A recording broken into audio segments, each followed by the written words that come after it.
Welcome everybody to the Life of Jones, where we embrace our uncertainties. And man, I'll tell you, I have a lot of uncertainties.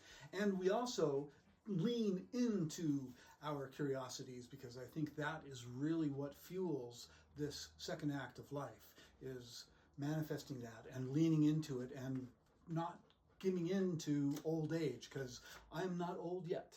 And today I can't wait to tell you, I'm going to talk about my dog. And the question is it worth it to have this dog? He's right here. You can't see him, but he is right there licking the pole thing there, whatever that thing is called, right there in my studio, my little home studio. My dog is right there. And the question is it worth it to have a dog? This dog has been to the hospital, to the emergency room, and it was like $500 for 20 minutes at the emergency room. And I mean, granted, I left my medicine out where he could get it, and he got it. And so I mean, that's on me, right? I mean, that's on me. But it still cost $500, and the vet bills and the food bills, and the hair is one of the things that I was the most concerned about, because we've had dogs here in the past and they've shed, and I was worried about that, and I was like, man, I'll tell you what, I don't think I want to deal with all of that hair. That means I'm going to have to vacuum every day. Now I don't vacuum every day, and sometimes I don't vacuum every other day. Sometimes I don't vacuum much, and that's okay. I'm okay with that. I can see it. I sweep it up sometimes. I'm not the tidiest, as you may have guessed. I don't know if you can tell by my workshop back here behind me. Things are a little bit, I don't hold things up to too much of a strict standard. I think that's a rebellion against my parents, I think, in the long run. But the dog is, he is entertaining. And dogs in general, I think, are entertaining. I like to go to the dog park. I like to watch them. I like to watch how they interact. And one of the things that I think I know is that I can see my dog, or I can see that dog, and I can look into their eyes, and I can think to myself, I know what that dog is thinking. I know exactly what that dog is thinking. And apparently that's not true.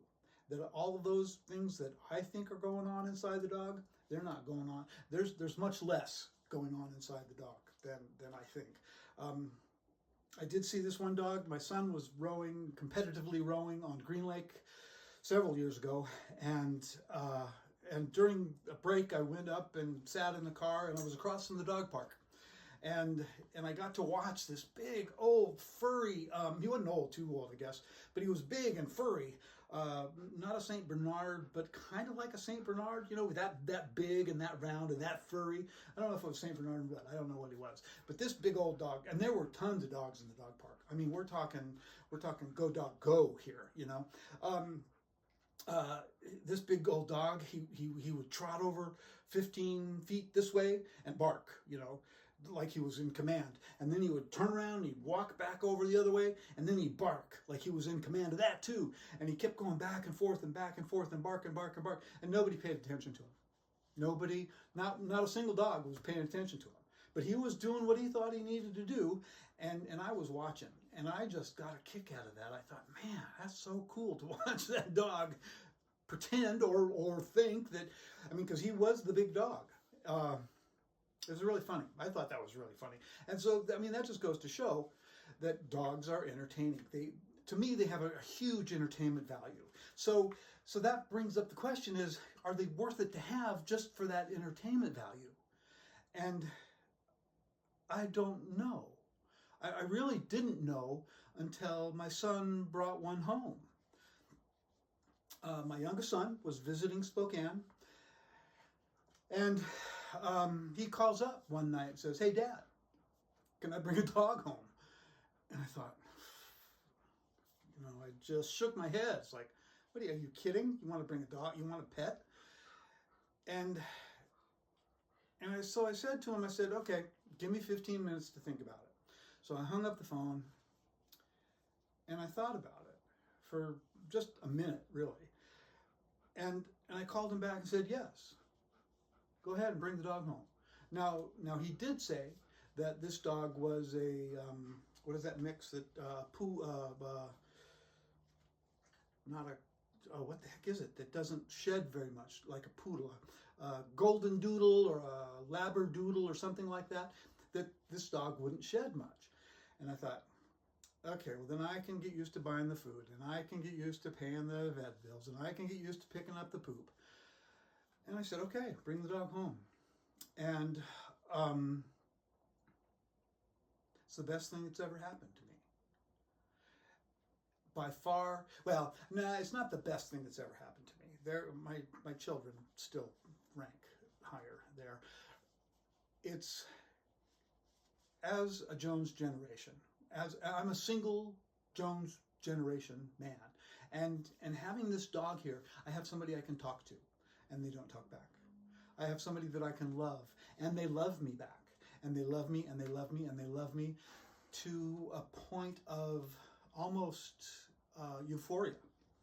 I talk baby talk to this dog.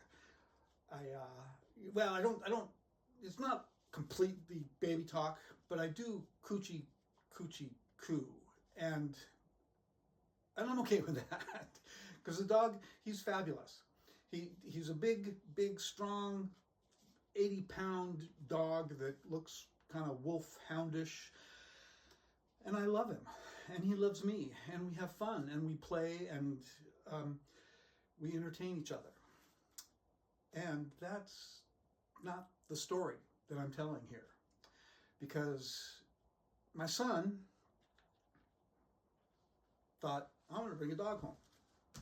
And I said, okay, bring a dog home. And whether my son knew it or not, he was giving me this precious gift.